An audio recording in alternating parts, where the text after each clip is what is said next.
This video is brought to you by 3, bringing you 4G at no extra cost. Hey guys, welcome to BTech. It's Basil here with the Sony Xperia Z3. The Xperia Z3 announced at IFA 2014 is the flagship. 6-month increments for a flagship cycle is questionable. The Xperia Z3 definitely feels in hand significantly better than the Xperia Z2 before it. For starters, it's slimmer. We can pull in closer into frame and talk you around that design. It's still got a metal chassis, but it's got these more rounded rubberized corners. Sony's argument is when you drop a phone, you're likely to drop it on the corner, and so that will prevent damage to the chassis. On the right hand side, you can see you've got a micro SD card slot underneath a flap. It's very easy to pull out, really nice and ergonomic. The styling's almost like a Nokia Lumia. You've also got a power button, a volume rocker, and a camera button. 2-stage camera button. Feels quite nice, spongy but with click feedback. No buttons or ports at the base. And at the left hand side of the device is a lanyard connector. You've also got a charging connector and another flap, we're guessing, where you will find the USB charger. Yep, it's right there. Closing that up, we can take a look at the top to see that 3.5mm headphone jack.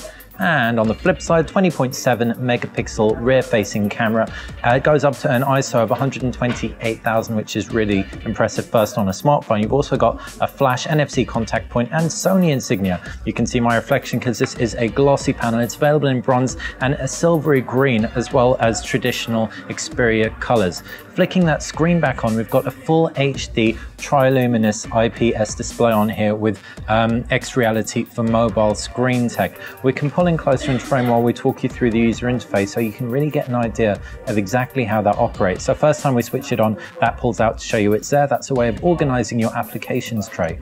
Pull down from the top and we can see we've got quick settings and we also have our notifications. Pull out of that and we can pinch out where we can overview our home screens, change our themes, and of course our wallpapers. Inside this thing, powering everything along, is 3 GB of RAM, as with its predecessor. And of course you've got a 2.5 GHz Qualcomm Snapdragon 801 processor. What's more, it's very similar in its predecessor in terms of battery, though Sony claims you will be able to get more battery out thanks to a new and improved screen technology. Despite the fact you have 100 milliamps less, this thing comes with 3,100 milliamps as opposed to 3,200. Still, amongst the most you'll see out of any flagship out there, and despite the fact it hasn't even got the biggest screen, clocking in at just 5.2 inches.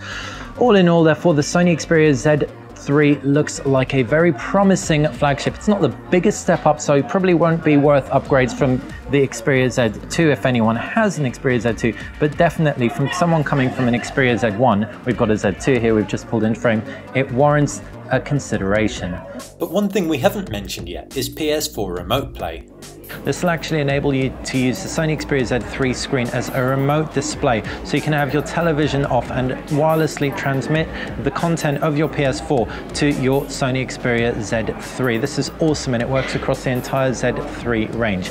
Sony recommends you do that within the house network that you're within rather than do it remotely, but it will actually work if you're accessing it remotely. It's worth noting also that PS4 feature isn't going to hit the PlayStation 4 and the Sony Xperia Z3 until November, despite the fact the release of the device is autumn. Hopefully you've enjoyed. If you have, make sure you click that like button. If you like the video in general from BTech, click subscribe. And of course, if you want some written content too, head over to btech.com. Thanks for watching.